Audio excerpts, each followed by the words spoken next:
Bonjour à toi, bienvenue dans cette troisième et dernière partie dans laquelle je te dévoile mon classement sur les 10 modes d'exploitation qui s'offrent à toi dans l'investissement locatif. Si tu n'as pas encore vu la partie 1 ou la partie 2, je t'invite à cliquer dans le lien qui apparaît juste ici ou sinon tu les retrouves dans la description pour pouvoir les visionner et en prendre connaissance. Dans la première vidéo, on a vu les 3 modes d'exploitation que je mets dans le bas de mon classement. Dans la seconde vidéo, on a vu ces modes d'exploitation qui sont très attractifs et qui pour autant figurent dans le milieu de mon classement. Et aujourd'hui, on va voir ce que vous attendez tous. On va voir les 3 modes d'exploitation que je mets dans le haut de mon tableau. Et je te souhaite un très bon visionnage.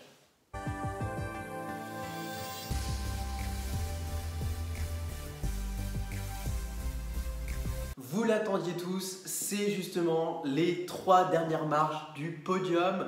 Ce sont justement ces 3 modes d'exploitation que j'adore, que je mets en avant énormément auprès de mes clients et que j'utilise aussi à titre personnel. Alors, le troisième, c'est quoi? Ce sont les locaux commerciaux. Alors oui, aujourd'hui, les locaux commerciaux, c'est quelque chose… Waouh, quand on est tombé dans la marmite, on n'arrête plus, on veut en faire, on veut en faire, on veut en faire. Mais pour autant, je vais te le mettre en 3e position et je vais t'expliquer pourquoi. Alors quand je dis qu'on est tombé dans la marmite et qu'on en devient accro, je vais te dire pourquoi. C'est tout simplement parce que les rentabilités, elles sont folles. Et aujourd'hui, si on fait le parallèle avec justement les entrepôts, les ateliers, les bureaux que je te classais beaucoup plus bas dans mon classement, et bien aujourd'hui, les locaux commerciaux, c'est différent. Pourquoi? Je vais t'expliquer une chose qui est très simple. Ça s'appelle le phénomène de rareté. Il faut savoir qu'aujourd'hui, les locaux commerciaux, bien évidemment, tu as une rentabilité qui est définie en fonction de la surface que tu as et de la ville dans laquelle tu es, mais tu as surtout une rentabilité qui est définie complètement à la rue et même à l'emplacement près dans la rue dans laquelle tu investis. Et donc aujourd'hui, tu te retrouves dans un système où tu as ce phénomène de rareté et qui fait que sur le long terme, tu ne peux qu'avoir une plus-value exponentielle sur ce type de bien parce que si tu as touché quelque chose qui est rare, tout le monde se battra pour l'avoir. C'est un petit peu comme l'exemple de ce local commercial qui est basé à la place centrale de la ville. Tout le monde veut le louer parce que tout le monde sait qu'il y a tellement de passages qu'on va le vouloir. C'est un petit peu comme avoir une boutique sur les Champs-Élysées. Ça te coûte un bras, mais ça te rapporte tellement d'argent que tu vas absolument avoir ton local commercial qui est à cet endroit-là. Et bien aujourd'hui, si tu arrives à adopter ce raisonnement dans l'achat que tu vas faire d'un local commercial, c'est génial parce que comme je te l'ai dit, tu peux avoir une plus-value à long terme qui peut être monstrueuse parce qu'il y aura ce phénomène de rareté. Et surtout, la deuxième chose, et moi je le vois, j'ai un exemple que j'adore avec un client que je suivais à l'époque chez AXA France quand j'y travaillais, c'est ce système du Monoprix qui utilisait le même emplacement depuis plus de 35 ans et qui aujourd'hui, pour rien au monde, ne lâchera cet emplacement parce que c'est l'un des meilleurs emplacements de la ville. Et donc, tu te retrouves dans ce système où au-delà d'avoir un potentiel de plus-value latente qui est monstrueux, tu as ce système où aujourd'hui, tu vas avoir des locataires qui vont rester très longtemps. Et on le voit notamment au niveau des baux que tu vas pouvoir mettre en place. On est sur ce qu'on appelle des baux dits commerciaux où on est sur des locations de 3 ans, 6 ans ou 9 ans. Et ça, je peux te dire que non seulement à titre personnel, c'est très rassurant parce que tu sais que ton turnover est très faible, mais surtout pour la banque, c'est une garantie qui est extrêmement solide et ça va te permettre de lever de l'argent encore plus facilement. Le troisième avantage, c'est aussi qu'au niveau des réparations à l'intérieur, tu en auras très peu. Je m'explique. Aujourd'hui, admettons que tu loues ton local commercial à une enseigne qui vend des vêtements. Cette enseigne va venir à l'intérieur de ton local commercial imposer ses codes, c'est-à-dire qu'elle va mettre sa propre décoration, c'est-à-dire qu'elle va mettre son propre agencement. Et donc, c'est elle qui va payer l'entretien à l'intérieur du bâtiment et elle aura toujours tout intérêt à ce que ça soit extrêmement propre et extrêmement sain pour qu'elle puisse justement attirer un maximum de public et véhiculer l'image qu'elle veut véhiculer. Ce qui fait qu'en conclusion, toi, tu n'auras juste à t'occuper, on va dire, de la coquille du bâti, c'est-à-dire des fenêtres, des menuiseries, c'est-à-dire de la toiture, la qualité de la façade et encore, j'ai même envie de dire que dans certaines villes, les emplacements sont tellement premium et les locataires ont tellement envie de véhiculer une belle image qui vont même des fois payer ou participer dans ces rénovations. Donc ça, c'est vraiment 3 points qui font que ce mode d'exploitation est indispensable à avoir dans son portefeuille. Par contre, on arrive maintenant aux 3 points négatifs de ce mode d'exploitation, et c'est ce qui fait que ce mode d'exploitation n'est ni premier ni deuxième dans mon classement, c'est que tout simplement, numéro 1, il ne faut pas tomber dans le piège d'acheter un local commercial pour dire d'avoir un local commercial. En effet, ça sera encore plus important que dans les autres types d'investissements que tu peux faire, c'est l'emplacement, l'emplacement et encore l'emplacement.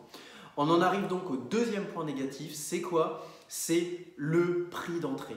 Aujourd'hui, quand tu peux te permettre des fois d'acheter un appartement pour moins de 100 000 euros, là cette fois-ci, si tu veux un local commercial de qualité, il va falloir lâcher beaucoup plus d'argent, il va falloir soulever beaucoup plus d'argent.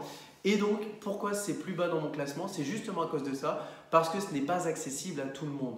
Et donc aujourd'hui, tu te retrouves dans un système où tu dois le garder dans un coin de ta tête, tu dois l'avoir en vision, en cible, en te disant voilà, mon objectif c'est d'avoir ça un jour si c'est ton souhait, mais ne le mets pas en place tout de suite pour ne pas tomber justement dans ce piège de prendre un emplacement qui ne serait pas top top. Et donc finalement, tu te retrouverais avec quoi? Un vide locatif. Et là, je peux dire qu'il va durer très longtemps, ce n'est pas comme un appartement.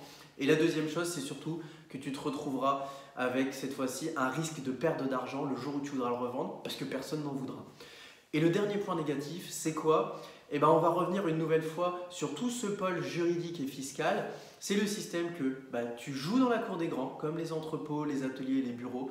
Et donc cette fois-ci, tu es toujours dans ce système où que tu tombes sur quelqu'un de très intelligent ou quelqu'un qui est moins intelligent que toi, tu as 90% de chances que ça se règle devant la justice si demain tu as un problème.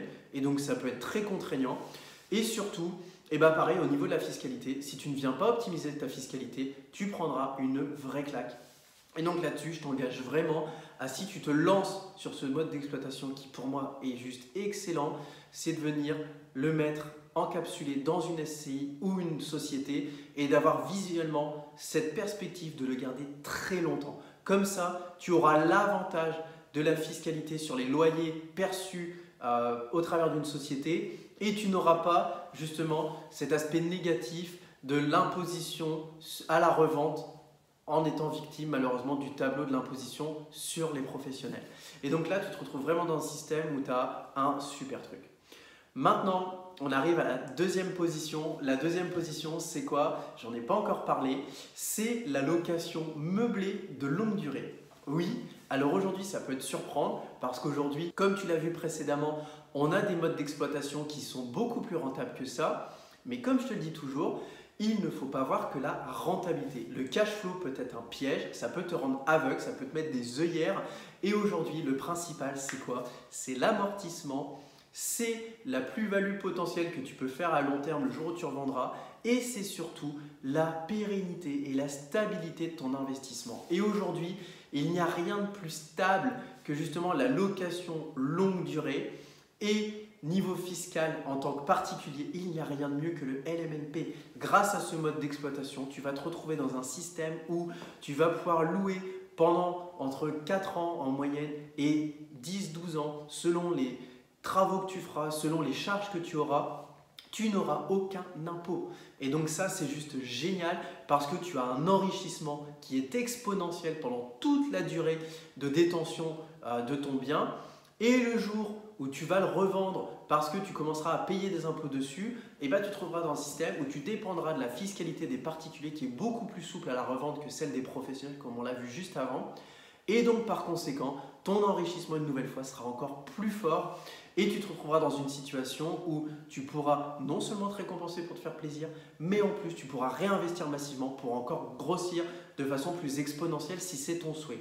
Et donc là aujourd'hui tu te retrouves dans un système où ce mode d'exploitation réunit tous les avantages et pour moi il présente un seul inconvénient et c'est pour ça qu'il n'est pas numéro 1, c'est le fait que tous les biens ne se prêtent pas à la location meublée.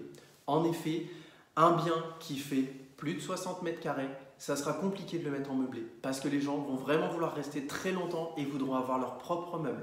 Pareil, si tu es dans des situations où tu es très excentré, par exemple à la campagne ou dans certaines villes qui aujourd'hui ne se prêtent pas du tout à la location meublée, tu risques justement de faire une grave erreur et te retrouver avec un projet que tu as mis en place que tu n'arrives pas à louer.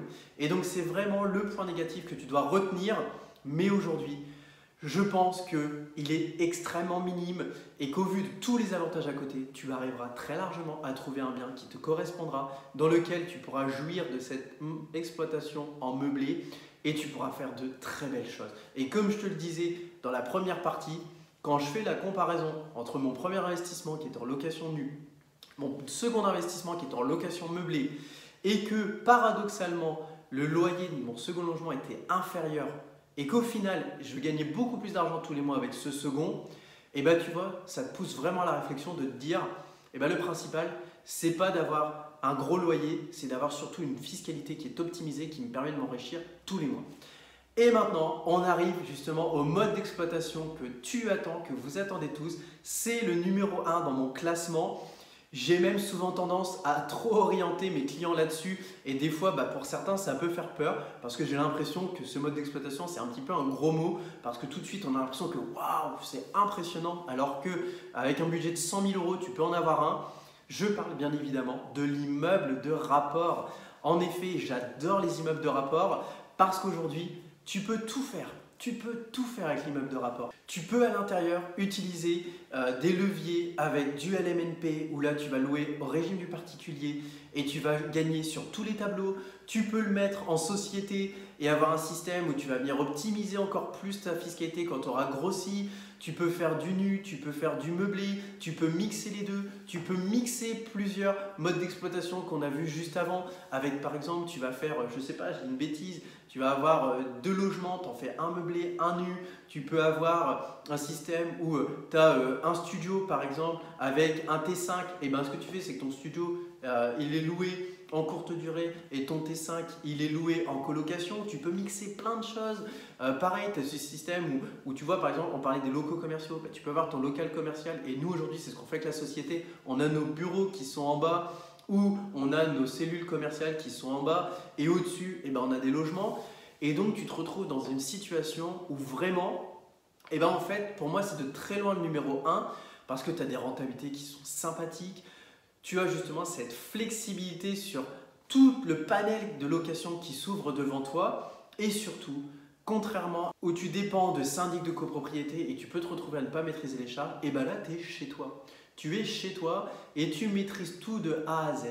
Et justement, c'est un gros avantage puisqu'en fait, si tu n'as pas envie de faire les travaux, tu ne les fais pas, on ne va pas te forcer. Par contre, à contrario, oui, ce mode d'exploitation a quand même un léger inconvénient, c'est que le jour où tu as des travaux, ça te coûte beaucoup plus cher parce que tu as beaucoup plus de surface. Mais il faut rester relatif et moi j'ai fortement minimisé justement cet inconvénient parce que je te donne l'exemple.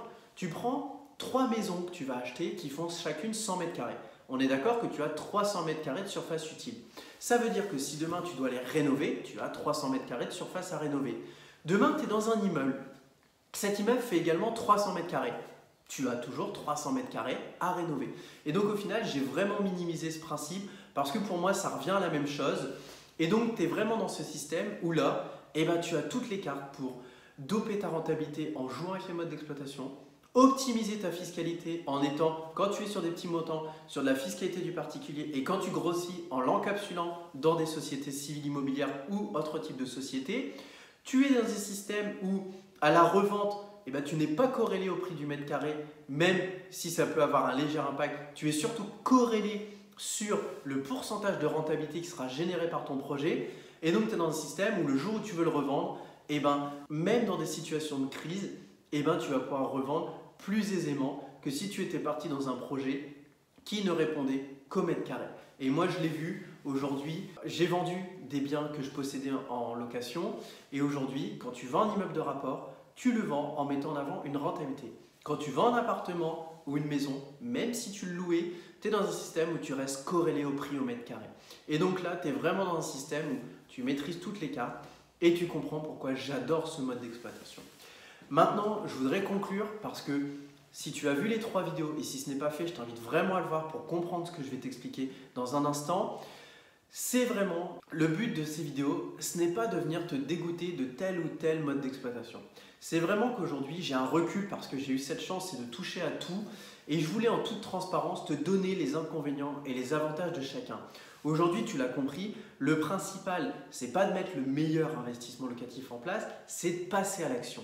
Et donc aujourd'hui, tu peux très bien en fonction de ton budget et de tes perspectives, de venir choisir l'un de ces 10 modes d'exploitation que je t'ai cités, même si c'est le 10e, le 9e, le 8e, etc. Tu n'es pas forcément obligé d'aller chercher ceux qui sont en haut du tableau. Mais aujourd'hui, ce que je veux te dire, c'est que plus justement tu iras vers le haut du tableau, plus tu pourras grossir rapidement.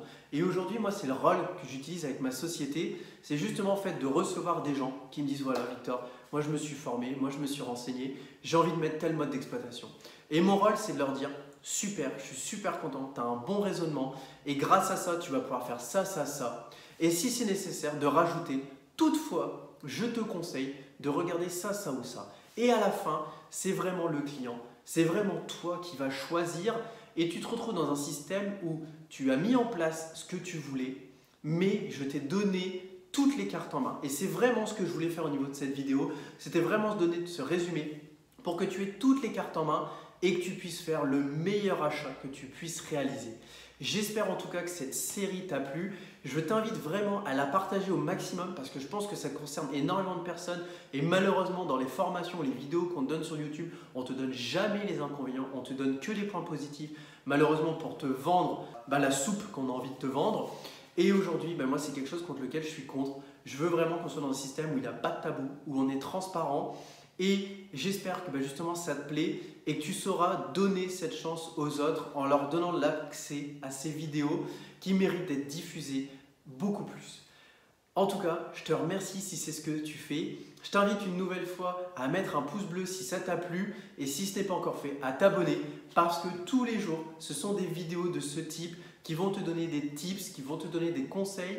On va aussi te partager des visites de chantier comme celui dans lequel je suis actuellement. On va aussi te donner des anecdotes clients ou même à titre personnel.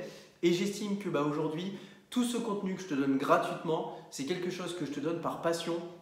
Et aujourd'hui, pour justement avoir de la valeur, il n'y a pas de mieux que de côtoyer quelqu'un qui te transmet ça avec passion. Voilà, écoute, je te remercie une nouvelle fois pour ton attention et je te dis à très bientôt. Ciao!